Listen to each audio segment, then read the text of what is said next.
Get stacked. Triple threat. Expected value. Now take what you learn, go out there, and get stacked.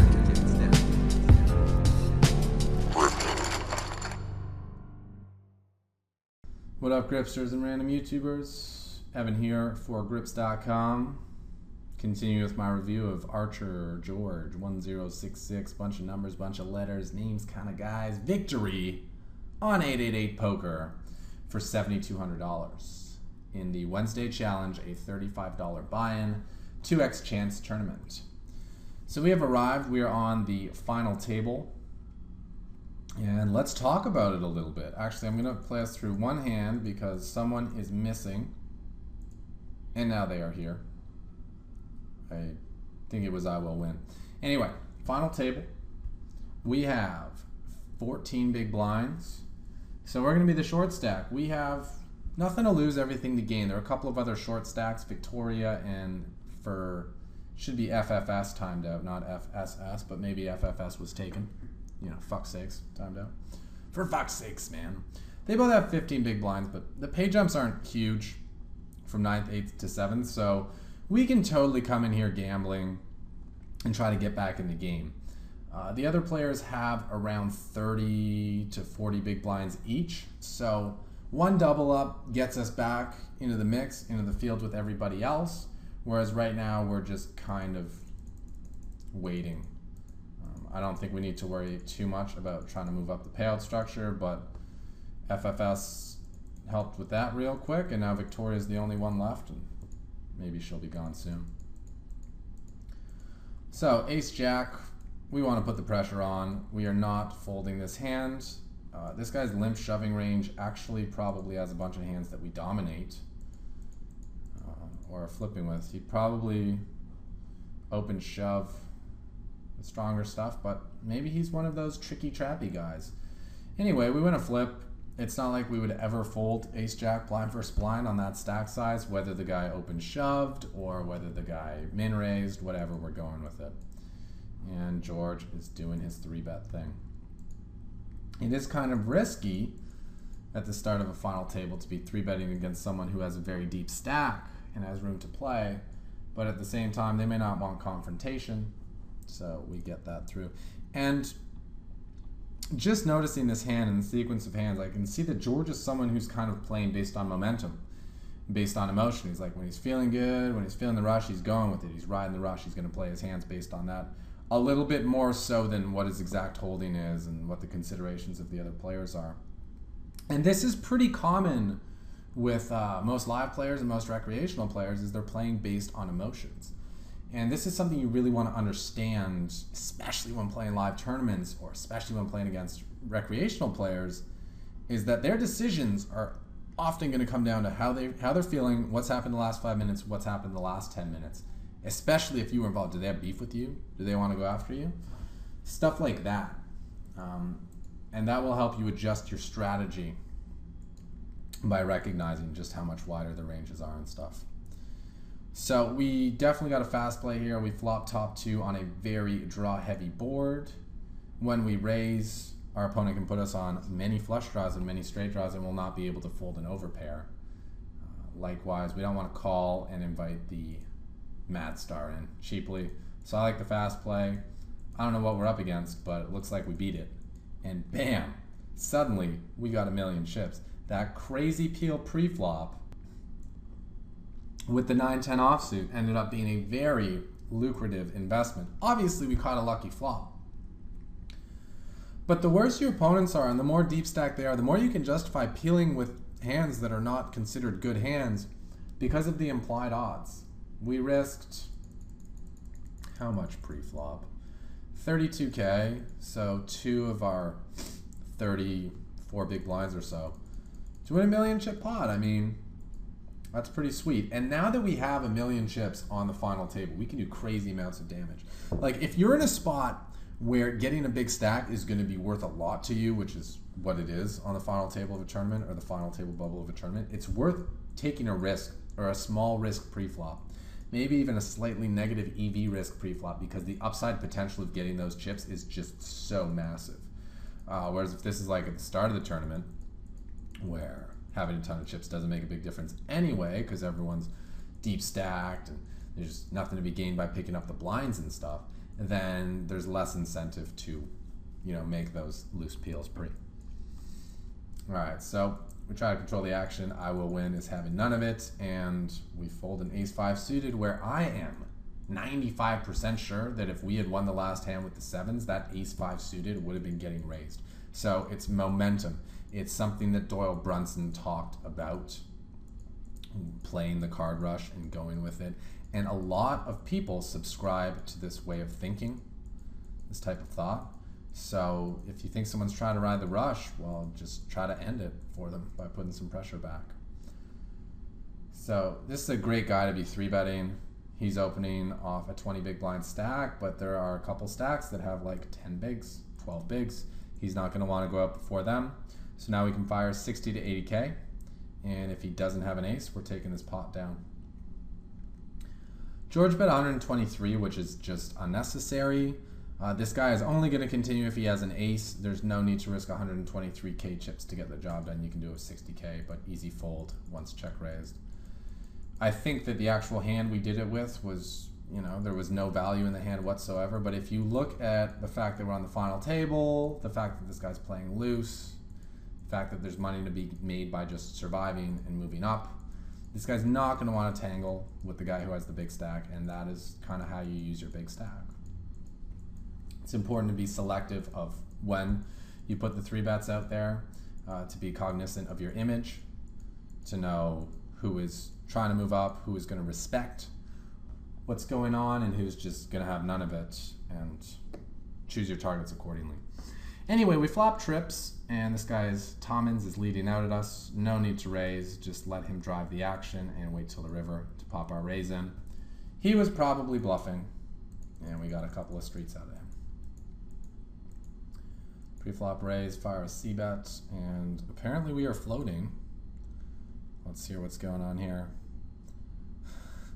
I love the logic here. I've been betting a ton, so I thought if my opponent wasn't strong, he wouldn't raise me and instead keep my bluffs. And it's cheap, 60 to win 234. Okay. Checks back. Now, well, we would want to bluff, but we've actually rivered the best hand. We should check call this river, because we're not getting called by a jack, so we're not value betting here. And if he has a pocket pair, he's going to know that he's not winning at the showdown. We beat all draws. We should be check calling here if we're not going to check fold. He was choosing his bet based on the break-even success frequency. That's why he bet small. But if you actually look at your hand here, you've rivered pretty good showdown value. So unless you want to bet so you can bet fold in case the guy is raising you with a king or an ace, then yeah, just bet. All right, and we're down to 6 already. How quickly these final tables progress, especially because a lot of the times players will be playing tight on the final table bubble. They just really want to make it to that final table, and probably should see bet there. And so a few players are going to come in with like no chips. They'll just be like, yes, I made it to the final table. Try to move up to 8th, move up to 7th. And those short stacks will bust out pretty quick, bringing you from 9 players down to 6 relatively quickly. And this is when the real fun begins. Short-handed play with, well, unfortunately it looks like the stronger players are the ones who made it. We don't have our favorite player in the mix. That's okay. Let's reevaluate the situation again. We have 40 big blinds. I Play Nuts has 60 big blinds. Strange Jelly has 20. I Will Win has 16. And Tommins has about 40.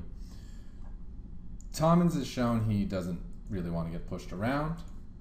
I Will Win has shown he's capable of playing tricky and trappy. I haven't seen much from Strange Jelly, so I assume he's probably a nit. And I Play Nuts is a pretty reggy name. His stats look pretty reggy as well. So he'll probably be the player we want to avoid, which might be tough since he's on our direct left and he also has all the chips. So if he wants to make things tough on us, he can. We'll see what happens. I will win barreling away, leaving himself with 7 bigs. We got top pair. Probably a good spot to just take this hand to showdown. It's never comfortable calling, 3 barrels with top pair, but that's what we have to do. And I'm gonna check the notes to see the reasoning for this river lead out, because I don't like it. If the guy has a value hand, he's probably gonna keep betting for value, be it a good 10 or an overpair. And if he has a bluff, he can't call a river bet anyway. So the only way you get chips from him is by checking and giving him the opportunity to bluff. So I'm not sure what hand you think he's gonna call a bet with here that he would not bet himself. Notes say, felt like I was behind after the turn and looked to fold river until the 8 came.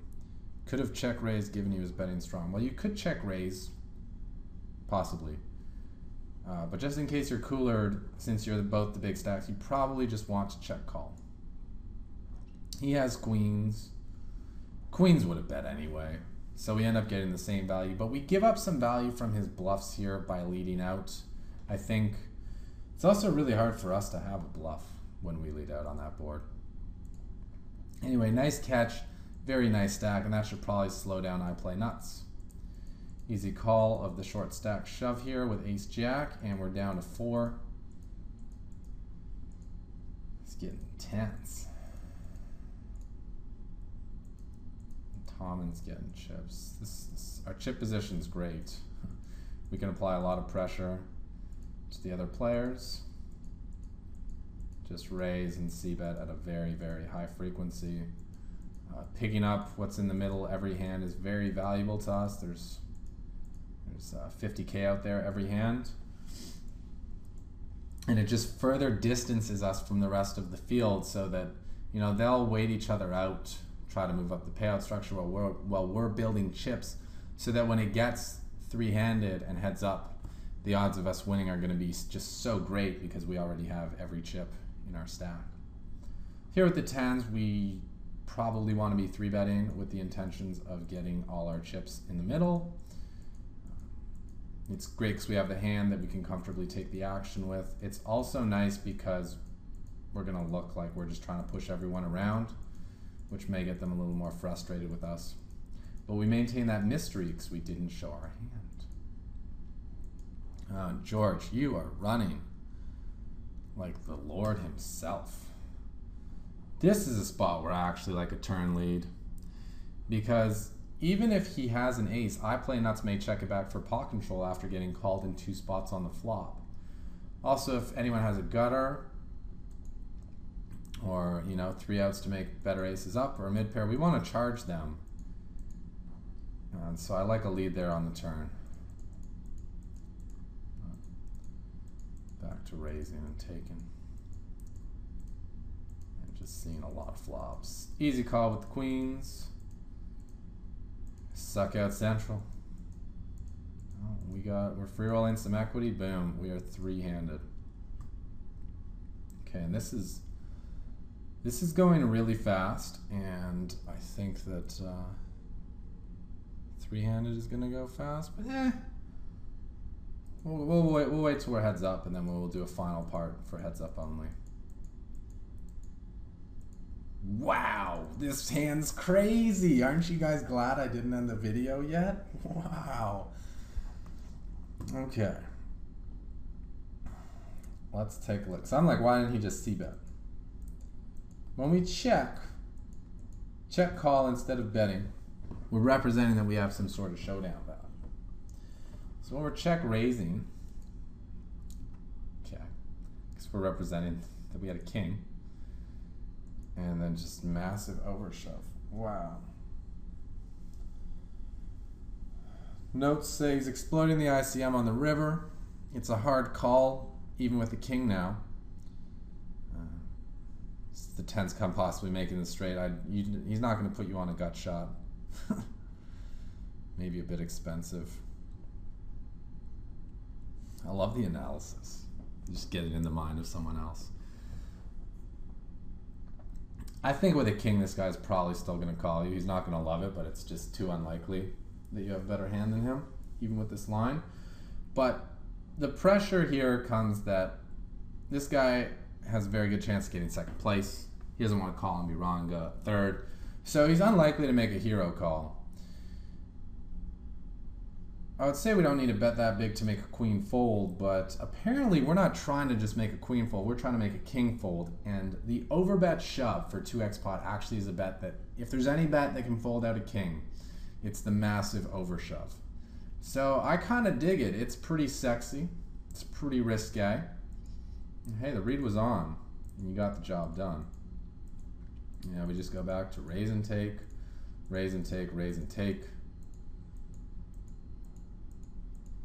And I think we could probably have fired a c-bet on that board. Yeah, the guy did cold call our 3-bet, but we still have the chip lead. We still can apply pressure, and we still have 6 outs to make the best hand if we don't have it yet. Might as well keep the barrels coming. So we defend with the 7-9, lead out on the king high board. I play nuts, knows what's up. He's never going to buy that. I guess that's who we're probably going to end up playing heads up, because he seems to be the better player remaining. Here we go for a little trap with the queen king on the flop. Let our opponent think we're on the light side. We get some more value. I like it. Oh, I thought that was going to be the hand. Thought that was going to be it. Here we get nice odds, 2.3 to 1. But screw peeling, he says. He's been playing a bit more passive over the last few hands. See, it's all about what's been happening recently. And he's seen that I Play Nuts has been mixing up the 3-bets, so he said, okay, I'm going to stand up for myself. I'm going to let you know you can't just get away with this 3-betting stuff, and reasserts himself as the boss. I think the 9-10 suited is a really good hand to take a flop with. And 4-betting and getting blown off by a shove would kind of suck. But sometimes you just got to go with what feels right in the moment, and at this point, George felt that reasserting himself and lowering the amount of future 3-bets to come from I Play Nuts was more important than seeing 3 cards and trying to spike something lucky. C-bet, possibly get floated, and I Play Nuts takes it down. And here we're facing an 8 big blind shove. We have ace-4. I talked about this earlier in the video that we don't really love to just be like, oh yes, we got an ace, let's call an all in. But blind versus blind, it's very likely to be the best hand, and we are getting a little bit of an overlay from the pot, only requiring 43% equity. So we'll call. Let's see what he's got. Let's do a little sweat this time. He's got the queen 7, 44%, 29%, 39%, 100%. Oh, unlucky. Let's see it again. Oh, there it is. And back to the grind. I really am confused by this check calling on the flop instead of just c-betting. George, please, get up in there in the comments. Let us know your reasonings for making that play. I've seen it quite a few times now. You check call with not the greatest of hands as the pre-flop raiser, rather than just c-betting and giving yourself a chance to take down the pot uncontested. Rather than needing to make, like, are you trying to like rep showdown value? Or are you trying to make it look like you have something stronger than what you actually have? Or do you just want to see the turn as cheaply as possible? What's going on there? Please let us know. And I Play Nuts is doing a really great job of chipping up in this little 3-handed battle. And a very nice job there extracting maximum value from Tommen, who has left himself with 6 big blinds. And we're going to have to call here getting this price. I Play Nuts should be calling as well. And we would have been checking it down, but on that flop, I think it's safe to bet we're probably going to be... You know what, for fun, let's see the equities on the flop, shall we? Just to see how ridiculous of a suck out that was. 7%. That's more than I thought it would be. But 7%, 18%, 100%. And we're going to end this video with Tommen's being Mr. 100% for the back-to-back awesome runouts. We got 50 hands. Who knows? Heads up might only be 7 hands, so let's make sure we actually get a full video out of it, shall we? So it was fun. From final table down to 3-handed. Seeing some more crazy 888 shenanigans. I want to know how many tomatoes and snowballs were tossed at the duration of this final table. I bet Archer was chucking cake and eggs and everything but trophies at Tommins like crazy. Occasionally, given I play nuts, the occasional trophy for a good job well done, chipping up. Anyway, that's going to wrap up part 4 of the video. I hope you learned a thing or two that you can add to your game to become more profitable on the tables and big up that bankroll. Please leave your questions, comments, and feedback in the comments section of the video. And when you're done with that, you know what to do. Take what you learned, go out there, and get stacking. Yeah, we get it stacking. Grips.com taught you how to get it stacking. The flops I be smashing, the pots I be blasting. Grips.com taught you how to get it stacking. When the main event, man, that could never happen. The Grips.com taught you how to get it stacking. Now you're picking up traction, getting action. Grips.com taught you how to get it stacking. Stack it up, cash it in, damn I win again. Many friends come to play, cause I'm on the internet. Better yet, I flop the turn and take a chance upon the river. I'll bluff you with the 7-2 offsuit, whatever's clever, call you all in while your chip stacks falling. Better believe the dealer, cause the game just started. Don't know the rules, you bet it all and then you risk it. If you wanna learn it, you should go online and hit up Gripsit.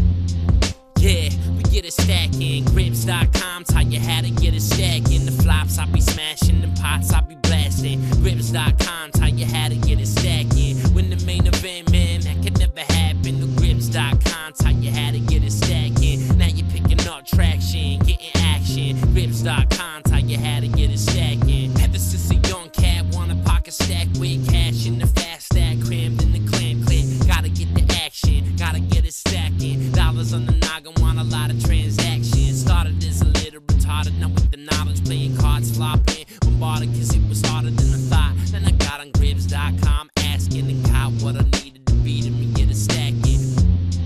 Yeah, we get it stacking. Grips.com taught you how to get it stacking. The flops I be smashing, the pots I be blasting. Grips.com taught you how to get it stacking. When the main event, man, that could never happen. The Grips.com taught you how to get it stacking. Now you're picking up traction, getting action. Grips.com taught you how to get it stacking.